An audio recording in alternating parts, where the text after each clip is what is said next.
বিপ্লব দা। ও এই ছেলে নাকি?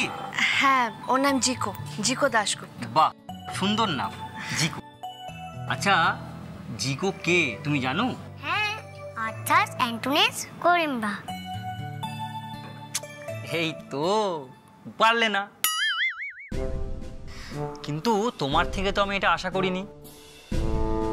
তোমার মা এত বড় একজন ফুটবলার, এত স্বাদ করে এত সুন্দর একটা নাম রাখলেন, কিন্তু নামের উৎসটা তোমায় জানাননি। শোনো, জিকো হচ্ছেন ব্রাজিলের একজন বিখ্যাত ফুটবলার। হ্যাঁ, আমি সেটাই তো বলছিলাম।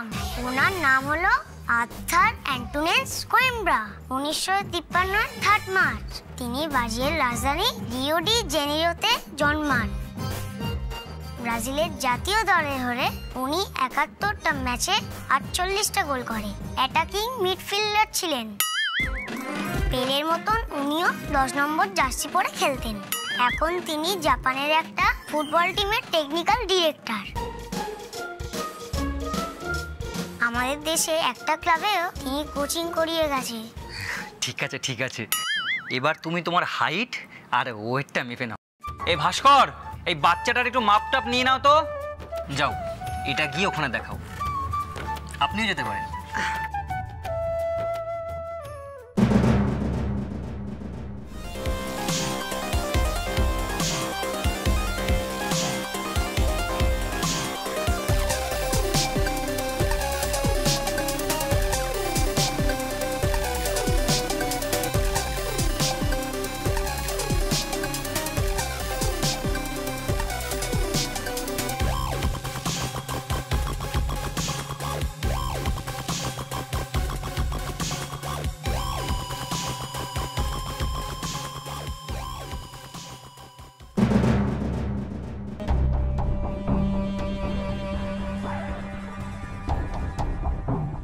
হয়েছে বিপ্লব দা? কোনো সমস্যা আছে? কিছু মনে করবেন না ম্যাডাম, ওর ওয়েটটা কিন্তু বেশ কম, আর মাসলও খুব একটা মজবুত বলে মনে হচ্ছে না। আপনি তো জানেন, এই ফিটনেস টেস্টে পাশ করতে না পারলে সিলেকশন টেস্টে কিন্তু কোনোভাবেই কোয়ালিফাই করতে পারবে না। হাতে এখনো দিন 10 সময় আছে। দেখুন, যদি ভালো কিছু খাইয়ে দাইয়ে এই কদিনের মধ্যে একটু ইমপ্রুভ করতে পারেন। ফিটনেস টেস্টে আটকে গেলে কিন্তু আমাদের কিচ্ছু করার থাকবে না ম্যাডাম। আমি জানি, কিন্তু চিন্তা করবেন না, কিছু হবে না। মানে 10 দিনে আমি ওকে তৈরি করে দিতে পারবো। আমি বলছি কিচ্ছু হবে না, আপনি চিন্তা করবেন না। ঠিক আছে, আমি ওর নামটা রেজিস্ট্রি করে নিচ্ছি। আপনারা আমাদের বিলিং কাউন্টারে গিয়ে রেজিস্ট্রেশন ফিটা জমা করে দিন। আচ্ছা ঠিক আছে, থ্যাংক ইউ বিপ্লব দা। ঠিক আছে ঠিক আছে, থ্যাংক ইউ থ্যাংক ইউ।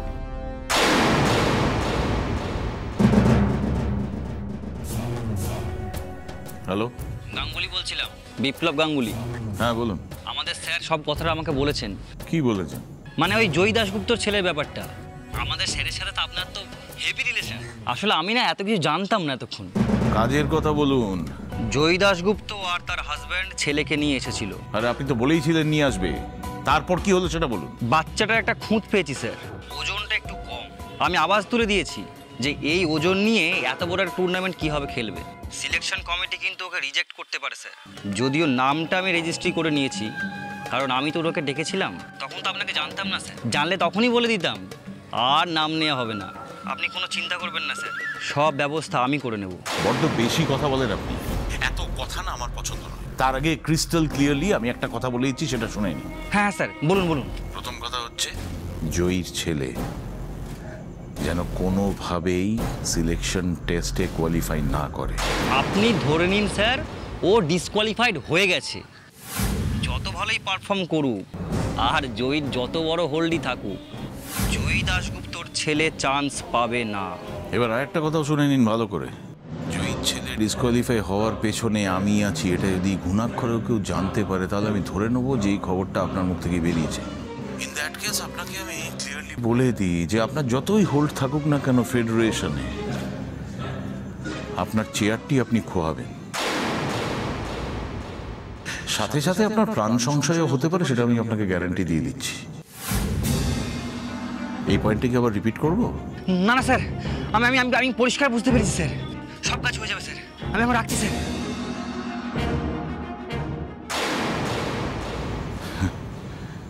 জয়ী দাশগুপ্ত, জয়ী দাশগুপ্ত, জয়ী দাশগুপ্ত, জয়ী দাশগুপ্ত। আপাতত তোমাকে জানতে দেওয়া যাবে না যে এর পেছনে আমার হাত রয়েছে। এতদিন ধরে আমার বুকের মধ্যে আগুন জ্বলছে, দিকে দিকে করে আগুন জ্বলছে। এবার সে আগুনের আঁচটা যখন তুমি টের পাবে, তখন তুমি বুঝতে পারবে জয়ী, যে একজন অসহায় বাবার অনুরোধ না রাখার কি ফল হতে পারে। আমি তোমার সহজে মারবো না জয়ী। আমার মনের তুষের যে আগুনটা জ্বলছে ধিক ধিক করে, সেই আগুনটা আমি তোমার মধ্যে ছড়িয়ে দেব। জ্বলবে জয়ী দাশগুপ্ত, তুমিও দাও দাও করে জ্বলবে, ঠিক যেমন আমি চলছি।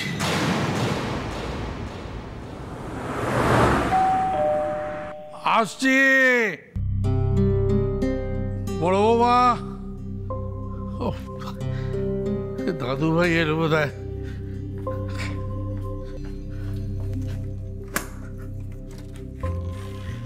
এই তো দাদু ভাই এসে গেছে, আমার দাদু ভাই এসে গেছে।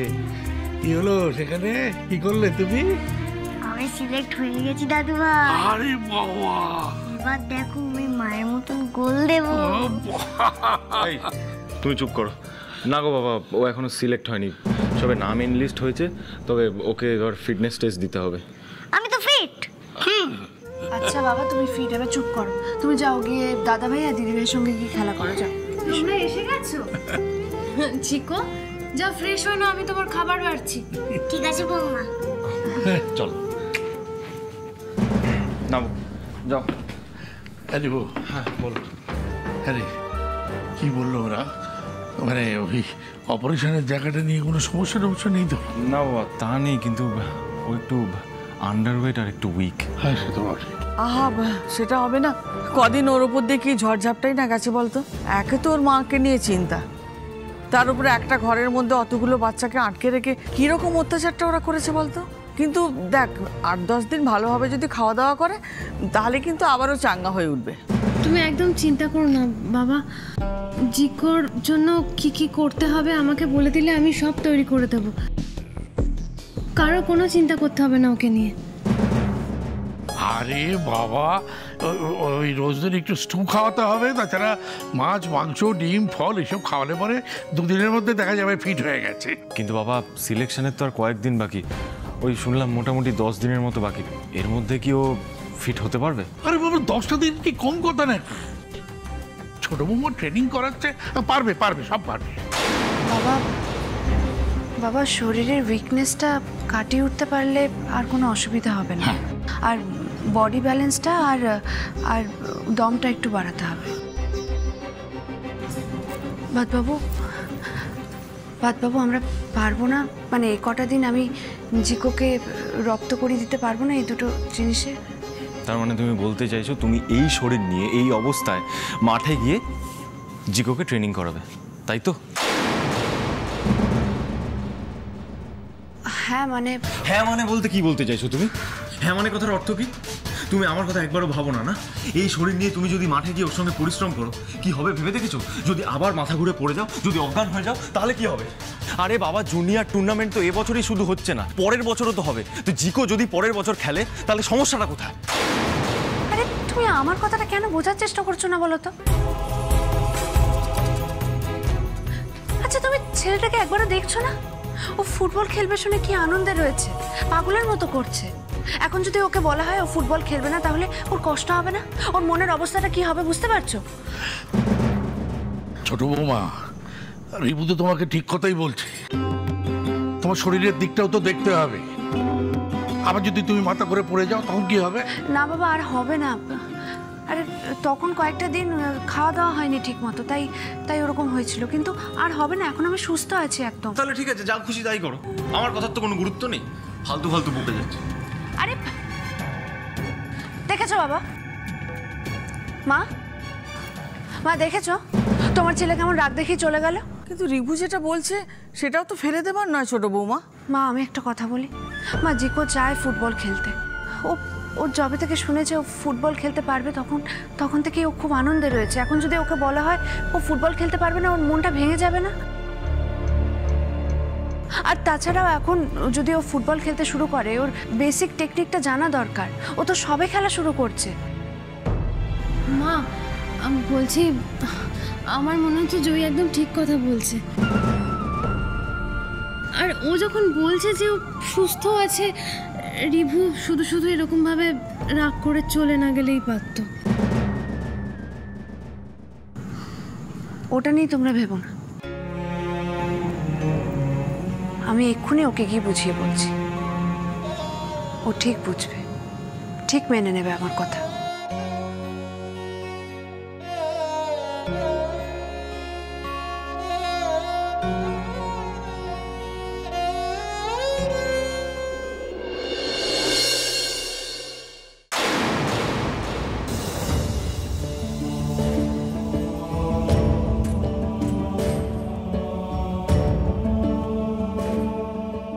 বাবু প্লিজ প্লিজ বোঝার চেষ্টা করো, প্লিজ। তুমি রাগ করো না। সরি জয়, আমি রাগ না করে পারছি না।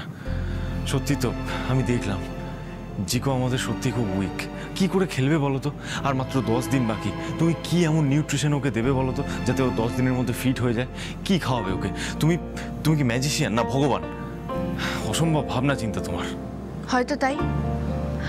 হ্যাঁ আমি মানছি যে এই 10 দিনে হয়তো জিকো খুব একটা ফিট হবে না, মানে যতটা একজন ভালো ফুটবল প্লেয়ারে হওয়া উচিত। কিন্তু আমি তবুও চাই জিকো খেলাটা শুরু করুক। বাবু ও তো আগে খেলতে পারতো না, কিন্তু ছোটবেলা থেকে ওর ইচ্ছে ছিল ও ফুটবল খেলবে। পায়ের সমস্যার জন্য সেই ভাবনা চিন্তা কখনো করা হয়নি। কিন্তু ওকে তো আমরা দেখেছি বলো, মাঠের ধারে বসে জোরে জোরে চিৎকার করতো, মাঠে যেতে চাইতো খেলা দেখার জন্য। এইসব উৎসাহ তো ছিল ওর মধ্যে, এখনো আছে। দেখো এবার যদি কোয়ালিফাই না করতে পারে, পরের বছর ঠিক পাবে। কিন্তু ওর ফুটবলের সঙ্গে টাচটা রাখা উচিত। দেখো ওকে যদি এখন বলা হয় ও ফুটবল খেলতে পারবে না, তাহলে ও খুব কষ্ট পাবে, ওর মন ভেঙে যাবে। আর এর এফেক্ট ওর জীবনে পড়বে, পড়াশোনার ক্ষেত্রে হোক, যে কোনো ক্ষেত্রে। কিন্তু যদি তোমার শরীর... বাবু আমি একদম ঠিক আছি। কেন তুমি আমাকে নিয়ে এত চিন্তা করছো? এত ভেবো না। কাল সকাল থেকে প্র্যাকটিস শুরু করব, কোনো চিন্তার কিছু নেই। আচ্ছা ঠিক আছে, আমিও কালকে থেকে তোমাদের সঙ্গে প্র্যাকটিসে যাব। সত্যি বাবু তুমি না অদ্ভুত কথা বলো। তোমার তো সকালে অফিস আছে, তোমাকে সকাল সকাল উঠে ব্রেকফাস্ট করে তোমাকে বেরিয়ে যেতে হয়। তুমি কি করে যাবে বলো তো? দেখো অসুবিধা হবে কি হবে না সেটা আমাকে বুঝে নিতে দাও। আমি যখন একবার তোমাকে বলে দিয়েছি আমিও কালকে ভোরবেলা থেকে তোমাদের সঙ্গে প্র্যাকটিসে যাব, তার মানে আমি যাব, ব্যাস। বাবু প্লিজ প্লিজ তুমি জেদ করো না। দেখো অত ভোরবেলা উঠে প্র্যাকটিসে আমাদের সঙ্গে গেলে তোমার শরীর খারাপ করতে পারে। তার চেয়ে বরং আমি তোমাকে একটা লিস্ট বানিয়ে দিচ্ছি, মানে জিকোর কী কী লাগবে, ও কী কী খাবে না খাবে। তুমি সকালে বেরিয়ে সেগুলো বাজার করে এনো। এই কটা দিন ওকে প্রপার ডায়েট এবং প্রপার প্র্যাকটিস করিয়ে দেখে নিতে হবে। দেখি না চেষ্টা করে কি হয়, তারপরে অবস্থা বুঝে না হয় ডিসিশন নেওয়া যাবে। কোনো অসুবিধা হবে না তো? কোনো অসুবিধা হবে না, সব ঠিক থাকবে। তুমি একদম চিন্তা করো না। চিন্তার কারণ তো তুমি জানো, খুব ভয় হয় আমার। তুমি তো জানো এই বাড়িতে একটার পর একটা কিভাবে ঘটনা ঘটে যাচ্ছে, তাই ভয় পাচ্ছি খালি। যদি জিকুর ফুটবল খেলা নিয়ে নতুন কোনো সমস্যা শুরু হয় তখন কি হবে? আচ্ছা জয়ী, তুমি যে এত পরিশ্রম করে এত খাটনি খেটে জিকোকে তৈরি করছো, জিকোকে ওখানে পাঠাবে, তারপর যদি জিকো কোয়ালিফাই না করে, ও যদি সিলেক্ট না হয়, তাহলে ওর মন খারাপ হবে না? ও কষ্ট পাবে না? কষ্ট পেলে ওকে বুঝিয়ে বলতে হবে। বুঝিয়ে বলবো যে ও এখনো ভালো প্লেয়ার হওয়ার উপযুক্ত হয়ে ওঠেনি। কি কি করলে ও উপযুক্ত হয়ে উঠবে ওকে হাতে কলমে শিখিয়ে দিতে হবে। তাতে দেখো ওর মন ভাঙবে না, তাতে ও নিজেকে আরো গ্রুম করবে, আরো ভালো খেলার চেষ্টা করবে। তাই ওকে হতাশ না করে ওকে উৎসাহ দিয়ে কাল সকালে মাঠে নিয়ে যাওয়া উচিত।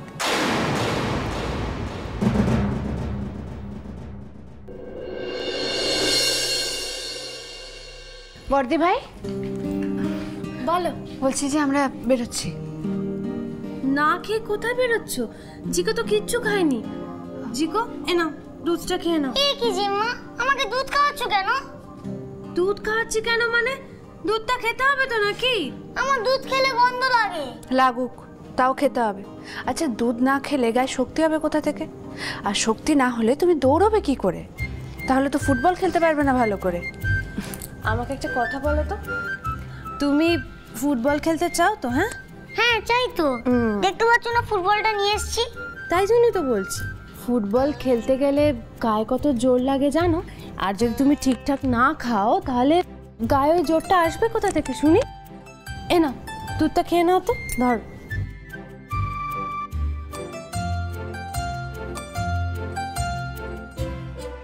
আরে আর একটু বাকি আছে জিকো, খেয়ে নাও। দাও দেখি, এই তো আমার সোনা ছেলে। এনো ধর।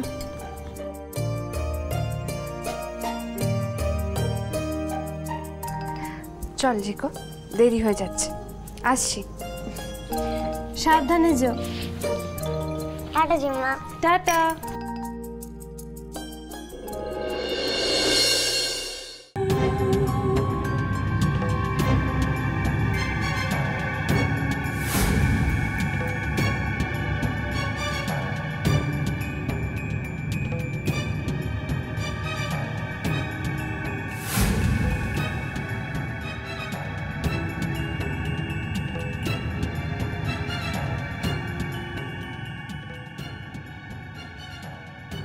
যাও জিকো, এবার মাঠের চারপাশটা দুপাক দৌড়ে না, তারপর এক্সারসাইজ করবে। একটা কথা মনে রাখবে, ফুটবল খেলায় সব থেকে বেশি ইম্পর্টেন্ট বিষয় হচ্ছে দৌড়ানো। যত দৌড়ানো প্র্যাকটিস করবে তত দম বাড়বে। মনে রাখবে, তোমাকে 90 মিনিট থেকে 120 মিনিট দৌড়তে হবে।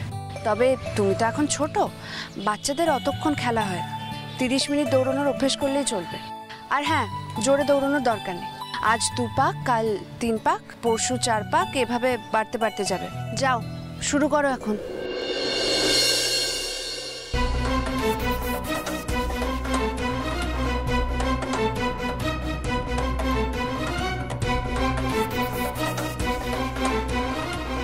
জিকো, জিকো বেশি জোরে দৌড়ানোর দরকার নেই, হাঁপিয়ে যাবে।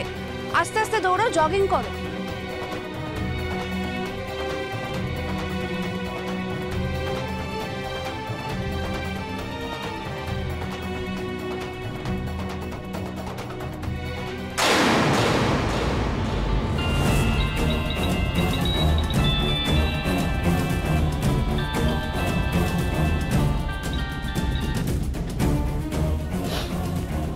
হ্যাঁ বলো। আপনি ঠিকই ধরেছেন স্যার। জয়ী দাশগুপ্ত সকালে ছেলেকে নিয়ে বেরিয়েছে। পাড়ায় একটা মাঠ আছে, উনি ওনার ছেলেকে নিয়ে সেখানেই প্র্যাকটিস করাচ্ছেন। নজরে রাখো, জয়ী দাশগুপ্ত তার ছেলেকে নিয়ে কখন কোথায় যাচ্ছে, কি করছে সেটা আমাকে জানাও। সব রিপোর্ট পেয়ে যাবেন স্যার।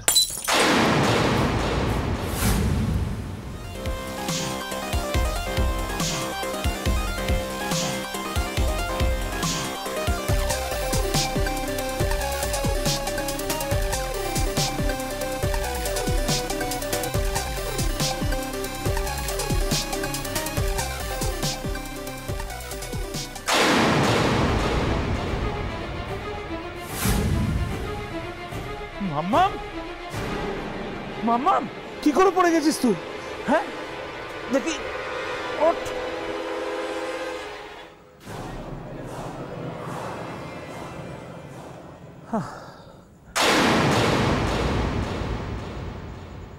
তুই একা একা চেয়ারে বসতে গেছিলি মাম্মাম? তুই তো বারণ করেছি, দেখ একটা অ্যাক্সিডেন্ট তো হয়ে যেতে পারতো। হ্যাঁ, লেগেছে কোথাও? কি অবস্থা বলতো? তোকে কতবার বলেছি যে তুই বিছানা থেকে নামার চেষ্টা করিস না একা একা। আশা কোথায়? আশা, আশা, আশা। হ্যাঁ দাদাবাবু। হে কি দিদিভাই, এত তাড়াতাড়ি? এত তাড়াতাড়ি মানে কি? তুমি যাও না চিরকাল ভোর 6টার সময় ওঠে? এখনো তাই ওঠে, একই অভ্যেস রয়ে গেছে। 1000বার বলেছি না এই সময়টা তুমি ওর কাছে থাকবে। দিদিভাই তো ঘুমে কাদা হয়েছিল, আমি অনেকবার ডেকেছি, ওঠেনি। তাই একটু পেপারটা রেখে চা বসাতে গেছিলাম। চা জল খাবার সব পরে। চা জল খাবার কতবার তোমায় বলতে হবে? আরে ঘুম থেকে উঠে যখন ও ফ্রেশ হয়ে আসবে ততক্ষণ ওর পাশাপাশি থাকবে তুমি। ভাবতে পারছো একটা অ্যাক্সিডেন্ট হয়ে যেতে পারতো আজকে। ভুল হয়ে গেছে দাদাবাবু, আমি কাল থেকে একদম ভালো করে খেয়াল রাখবো। হ্যাঁ, এখন কি দিদিভাইকে কিচ্ছু করতে হবে না, তোমায় যাও যাও যাও এখান থেকে যাও তো।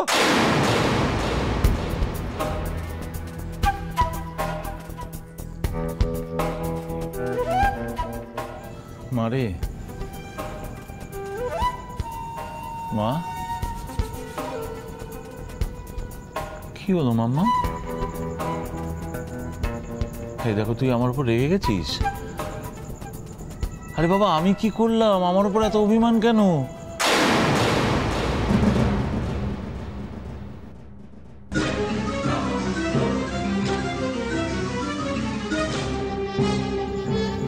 এইটা হ্যাঁ